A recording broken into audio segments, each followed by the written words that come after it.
We're talking about landing your first job, and we had a first segment on narrowing the field, getting down to those areas that are most interesting to you and where you might be the best fit. Now we're going to talk about actually getting the interview. So we've figured out the fundamental areas of interest that you have. We've figured out the fields that you're interested in, and now we're going to try to determine which companies within that field are a good fit for you. And what I'm going to ask you to try to do in this process is to identify 20 companies or organizations. They could be nonprofits, they could be schools, they could be churches, they could be corporations, but 20 organizations where you think there's a fit based on the research you've been doing so far. And again, the great news is with the internet, you can do an awful lot of research sitting in the comfort of your living room and going through websites and identifying what kind of jobs are out there and what kind of things these people do. And don't worry about the fact that they may not have job listings available. That's not relevant at this point. At this point, we're trying to figure out companies where you think it's a fit and where you would be excited and do the kind of things that you love to do.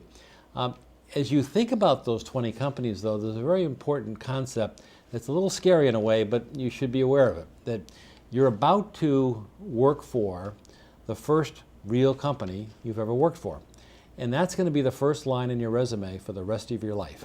I know that's daunting, but it's the unfortunate reality that for the rest of your working career, you're going to publish this resume of yours. You're probably going to publish it 8, 10, 12 times before you retire. And every single time, this first job is going to be the first job on your resume. So what does that mean? It means that if possible, it would be good to have a name brand or a very desirable first name on the resume. Now, we all don't get jobs at Procter & Gamble or Google or Apple. Maybe it's a smaller company, but it ought to, if it's a smaller company or not a well-known company, it should have a reason. It should have a very exciting story so that when you're telling somebody 5 years from now, 10 years from now about that first job, there's a logic for it. You didn't just back into it. You didn't, go to work at the local pizza shop as your first job because it was all you could find. We're not going to count that as a first job. So as you're thinking about those companies, think about the fact that that line is going to be very prominent on your resume for a long time to come. Once we've identified those 20 companies, we've got to find somebody in that company who you know. And the good news is that if you've been on a planet for 25 years or so, you know someone who knows everyone. And we are not going to apply online to any of these companies. We're always going to go in through somebody. How are we going to find somebody in that company? Well, again, the websites have lots of information. They've got board of directors, they've got the management team, they've got the research team, they've got many times the entire organization chart right on a website. And so you've got to find somebody that you know that knows somebody inside that company to get an introduction. Not so easy, but doable. Because you really have quite a huge network. If you've been to a university or a college, you've got a huge number of alumni. And many times the resumes of the management and the board is right on a website. So you can find out if they're alumni of your college. If they're an alumni of your school or alumni of the school of the kid next to you who you happen to, or your roommate who you happen to know, well, they can get to them through that route. There's nothing more compelling for me and for many people than to have someone call me from my university who wants to just have an informational interview, just to get to know me, find out what your company is up to. It's a very compelling story, and parents of friends, alums, faculty members are huge sources of these contacts, but you've got to go in through a warm source. Going in through Monster.com or just an online job deal, sometimes it works, but you're one in a pile, and you don't deserve to be one in a pile. We're going to do this thing right. We're going to do it right the first time. So you've got to go in through someone.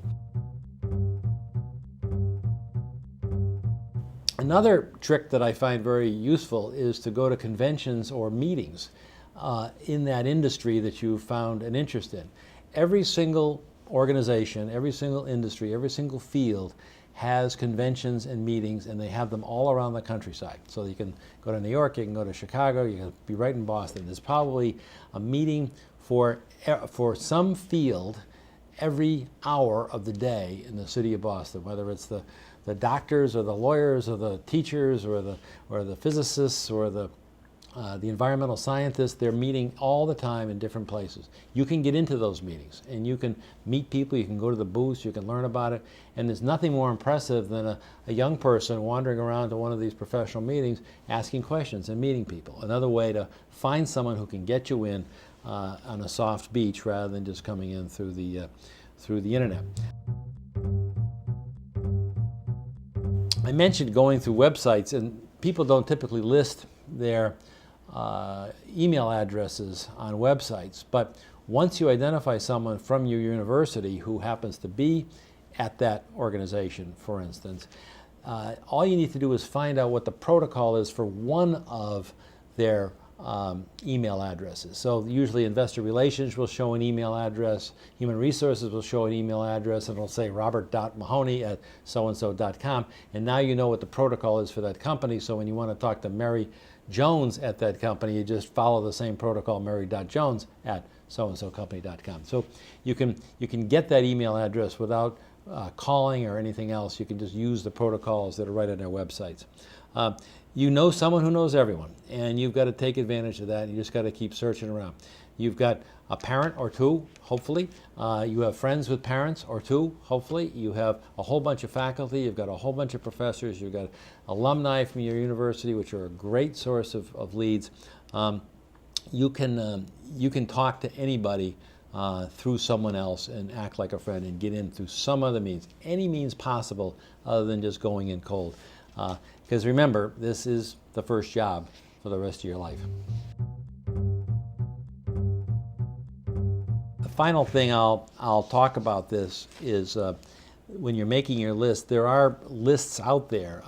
In Boston, the Boston Business Journal publishes a list called the Book of Lists, and it actually lists virtually every company in the city of Boston by the industry it's in. New York has one, Chicago has one, all the major cities have one. So the Book of Lists and Book of Lists in other towns are also a great source to zero in on those 20 companies that you're trying to get in to see.